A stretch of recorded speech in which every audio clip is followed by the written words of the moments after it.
always our biggest concern was making sure that we had the Halo vibe down. The lore is really deep and rich. It has a lot of units that we can play with, which is great for a strategy game. We found the Covenant to be pretty full. They generally had a good array of vehicles that you could already fight. When we looked at the UNSC, they had Master Chief. If people have played the Halo shooter games, they're familiar with Master Chief. But in a strategy game, it's about multiple units.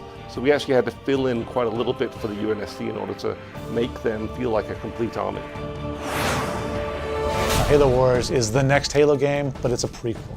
So from a game design standpoint, it was challenging to go back and create units that felt technologically in the milieu of what somebody would have had 20 years earlier.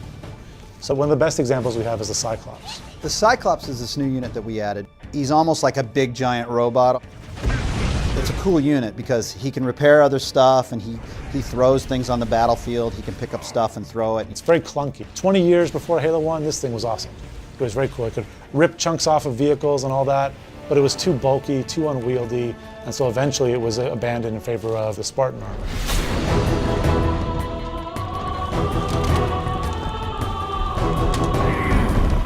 Let's go.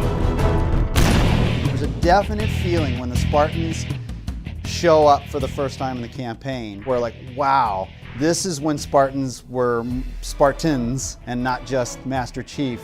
If you're familiar with the lore, you know that back 20 years before the start of Halo 1, there were lots of Spartans running around. You hear stories about why Spartans are cool and how there used to be more, but he's really like this relic of awesomeness. It'd be like if Batman was here now and you heard stories about there used to be 20 Batmans and that was when they could really kick ass. So we get a chance to finally let you play with multiple Spartans. They're great in combat, they can steal enemy vehicles, they can get inside my vehicles and make my vehicles better. We call them the Kingmaker unit. Most of the units in Halo Wars have a special ability. It works the same for everybody. You just select them, you hit Y. Pretty sure everybody's going to be real excited about the Warthog Y ability, which is ramming into piles of grunts with a Warthog.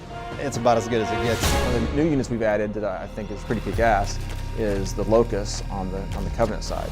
It's basically a building killer. It's almost like a smaller version of a Scarab. You know, when that comes and there's 4 of them on your base, you kind of freak out because, you know, they can take buildings down pretty quick.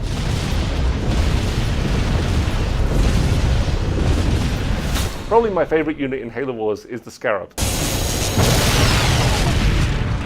I mean, it's just such an evil device that the Covenant use. I mean, it's got a big laser beam that fires out, and as it destroys infantry, they scream and burn to death, and it truly feels evil to use it. They're hard to get to, but once you get them, they're really unbelievably strong. They can take out entire armies and stuff like that. There is nothing better than shooting a large laser beam at the infantry and hearing them scream and die. If you're going to be evil, you're going to make a Scarab, and it's going to be awesome. Those things are just made for killing. From the UNSC aspect, you have these god powers that appear to come from the Spirit of Fire, which is hovering above the whole time, and you can call on its help whenever you have the resources to do it. Like a carpet bombing run, or use the Mach cannon to actually blast an area from space. The cryo bomb is another UNSC option that actually freezes units for just a little bit. And it perhaps gives you a chance to take out something very big like a Scarab. Gameplay-wise, that's really cool because the carpet bomb is kind of like a big old grenade. It does damage to everything. The Mach blast is kind of like a little sniper shot. Both sides actually use different ways of turning the tide of a battle. The humans can call upon Spirit of Fire. The Covenant, though, actually have their hero units on the ground. They're actually individually the best units in the game. The Covenant are led by these charismatic guys, these religious zealots. Blasphemy! They have the Prophet of Regret, the Brute Chieftain, or the Arbiter. The Prophet of Regret can call down this cleansing beam, which is actually what the Covenant armies used to glass planets into oblivion. You can chase that pesky little Spartan around the map with this beam of destruction. The fully upgraded Arbiter has a power called Rage. I'll tear them apart. He can take out an entire UNSC army just by himself. If you talk to anyone technical about an RTS game, they will tell you all about rock, paper, scissors. Vehicles beat infantry, infantry beat aircraft, and aircraft beat vehicles. But as soon as you start seeing rock, paper, scissors, all you're seeing in the game is the Matrix. You might as well just have numbers on screen. One of the things we worked incredibly hard on was making the units in Halo Wars just super cool. We want it to be something that we love. Make a robust strategy game, which we know how to do, but we also have to make something that feels very much like it's in the fiction of what Halo fans would expect.